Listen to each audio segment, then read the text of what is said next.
Well, the prosecutors have an uphill battle as they work towards opening statements planned for Monday for Sean Diddy Combs. One of their victims that was meant to testify is missing. Let's get into some pop culture news for today. Go ahead and hit that follow button so you don't miss out on breaking news.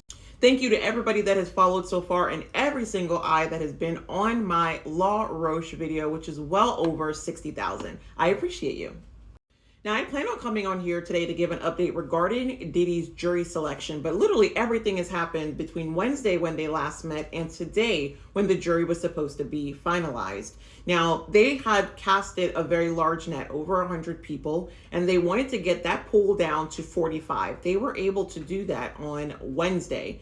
It was right there at the tail end of jury selection day that the prosecutors let the judge know that their victim number 3 is missing. Now, we know little to nothing about this particular victim because, as I told you, some of the victims, well, the only victim using their name is Cassie. The other two plan to testify, yes, but they did not want their names released. In fact, when they take the stand, they will also be under a pseudonym. One of those witnesses is missing. And of course, the prosecution is required to let the judge know that. Now, according to the federal prosecutors, this particular victim, alleged victim, does not live in New York. And they have been trying to get a hold of her for quite some time. Well, this particular person, he or she, that is not revealed. This person is only listed as victim number 3 in the superseding indictment. Now, they claim that they are not able to get a hold of this alleged victim who is meant to testify, nor can they get a hold of their attorney. They claim that they're not even sure if this unnamed victim will even show up for opening arguments when she is meant to be there. He or she is meant to be there, and that is supposed to take place on Monday.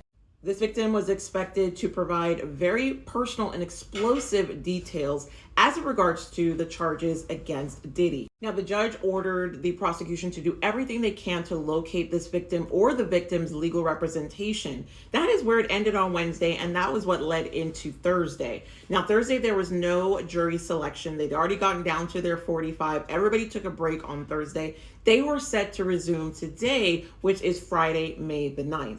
So during today's proceedings, we learned something new as well, that there is actually a victim number 5 that has been added to the witness list, still under a Jane or John Doe. We do not know who that person is. Now, what we do know based on the judge's ruling today is that this particular alleged victim will not be given autonomy during the trial. According to legal documents obtained by TMZ, it seems that this potential victim is going to speak to misconduct in the similar or same light that Diddy is currently accused of, but from the past. So really kind of painting the picture of who